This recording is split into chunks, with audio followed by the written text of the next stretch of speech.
L'original, le jour qui suit le respect au monde, on ne peut pas des bouteilles dans les quartiers en cher du Paris. Il n'y a rien de magique là-dedans. Tout simplement, nous évitons que par le fait de jeter toujours par terre, quand on consomme, quand on ouvre, on prend, le premier réflexe c'est de jeter par terre. Et demain après-demain, nous risquerons d'avoir de montants de plastique dans ce quartier en cher du Paris. Vous voyez, c'est que ça va créer l'ordre de visite. Toute cette partie engloutie par des bouteilles, comme c'est le cas, et nous ne voudrions pas revivre en celui qui est notre patrimoine, notre mémoire. Alors, chers frères et sœurs, eh bien, de préférence, consommez là si vous avez des bouteilles. De deux, dans le grand bâtiment à notre gauche, si vous êtes là pour la toute première fois, il y a des sanitaires ou installations hygiéniques ou toilettes pour dames et messieurs, pour les dames, là devant au préau, ou des déviants qui nous accompagnent. Ils font semblant d'être avec nous dans notre malheur, mais ils sont là pour autre chose, pour nos sacs, nos poches et ainsi de suite. Donc, que chacun de nous soit vigilant.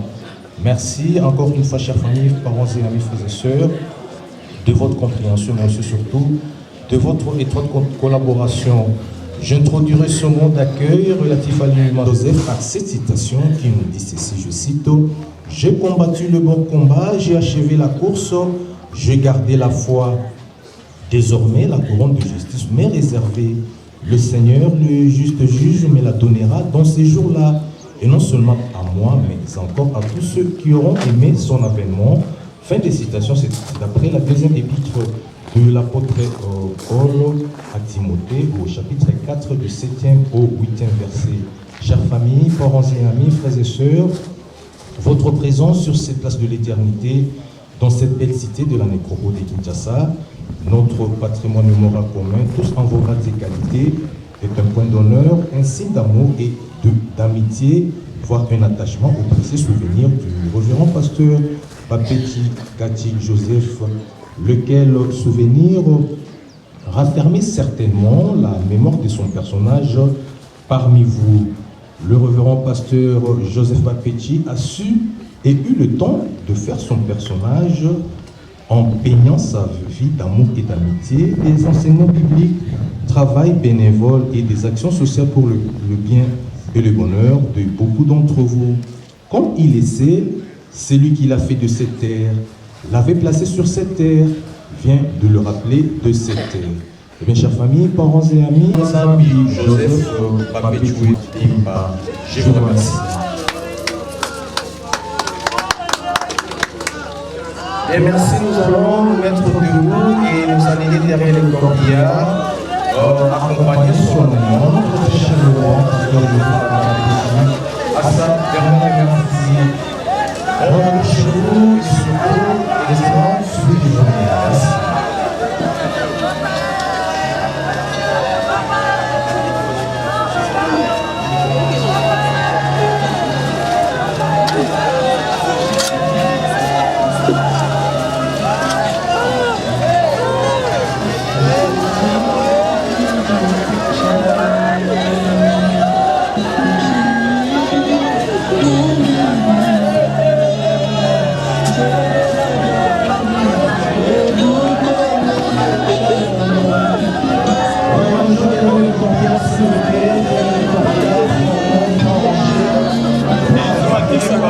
Les sawabalesa, les sawabingelengele. Nazo bengo mokonzi, mokonzi akataka makambo ya batu. Jésus yaka nanu s'il te plaît mokonzi nanga. Yako kata makambo ya batu s'il te plaît nzambe na bomoyo. Emmanuel. Oriamana sobra abengo mokonzi. Abenga mokonza chaka bakonzi. Wako mitango akobelela nzambu akataka makambo ya batu. Yondo chuba bachele soma sanctification. Bakoma baprofete seko salelo mosala. Abenga moto abotola bakulu na machete na maboko. Apesa Bible bakoma kote ya yo liloba. Wako mitango akoluka mokonzi Yesu. Oluka nzambu akataka makambo ya batu. Ozubrute. Koluka Nzambe, koluka Nzambe. Koluka Nzambe, koluka Nzambe longola kasoni. Koluka Nzambe futaka koluka Nzambe. Alléluia, Masike. Luz, Sabe.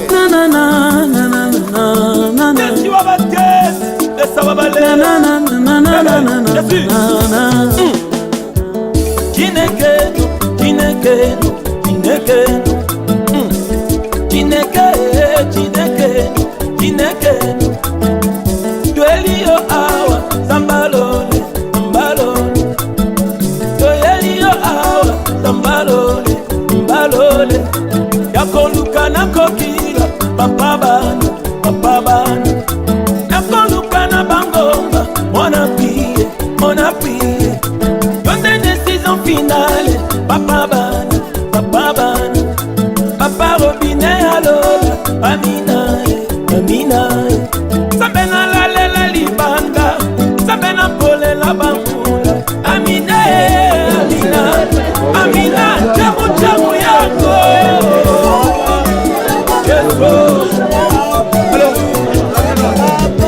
Papa bane, papa bane, papa bane, papa bane, papa bane.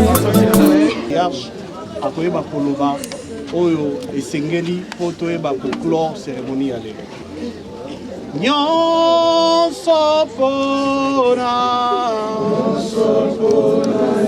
masiya nyonso mpona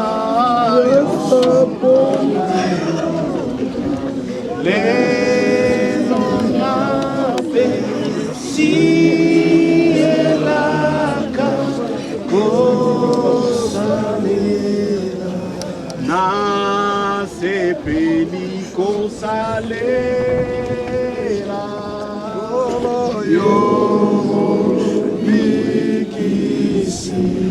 yo mobikisi na esengo na mipesi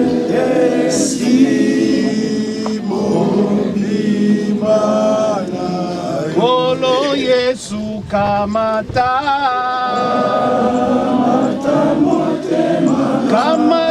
motema nanga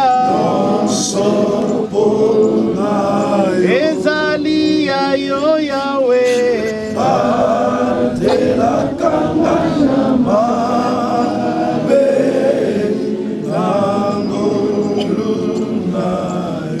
toyoki losambo ya évêque de l'armée de l'éternel le bishop Désiré Bansenga pe sima nango tokoyoka maloba ya papa na biso osambeli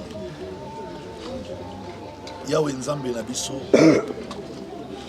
maloba no elobi ete moto aza putu mpe na nsima kozonga putu mpe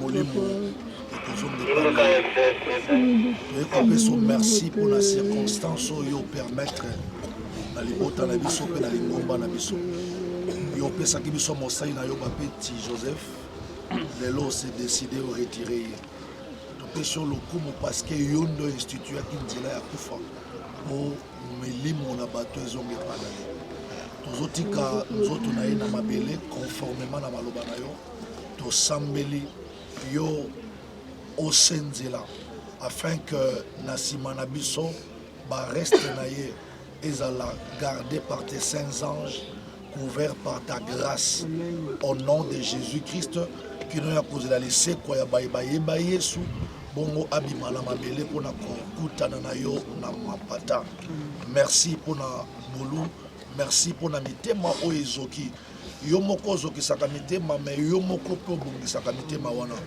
Nzambe mosusu oyo aza na maloba ekoki mpona kokonsole mitema aza te bobele yo totiki mitema nyonso ya libota mpe ya lingomba na maboko na yo bondisa mitema mpe pesa kimia na mitema wana mpona liboto etikali mpe biso bandeko totikali yawe Nzambe batela biso na se ya ngolu na yo anatanda kozonga na yo tiki reste ya corps na ye na se ya ngolu na yo mpe na se ya garde mpe contrôle ya baangelu na yo na kombo na Yesu Kristo tobondeli boye tolobi amen. Toyeli yo awe zambalole balone toyeni yokawa papa bana singaro keto papa bana sekaro tongo balone tambalone yakolukana zamba papa bana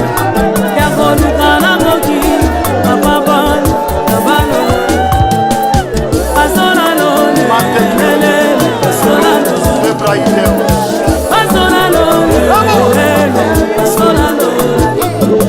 tolingi tomona Yesu.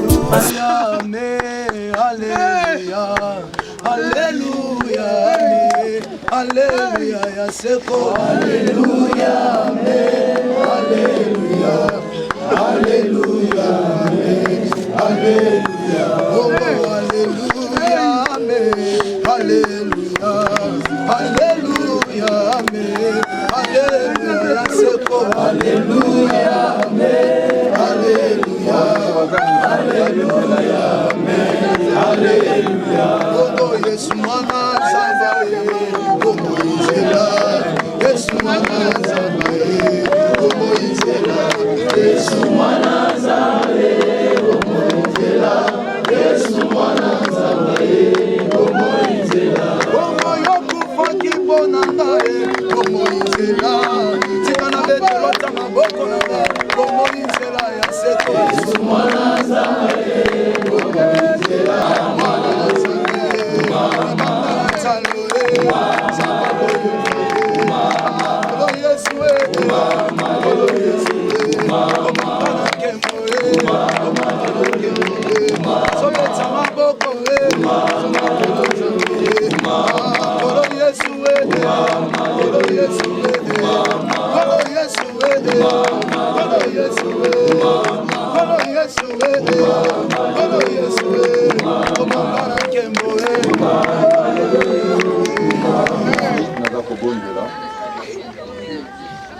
L'Éternel notre Dieu bénit sa famille, bénit l'œuvre qu'il a laissée, bénit ceux-là qui vont continuer le travail.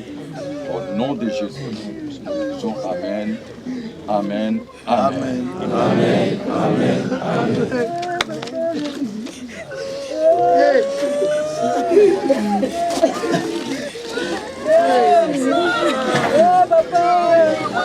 Triplex!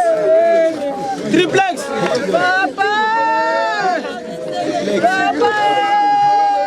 Triplex!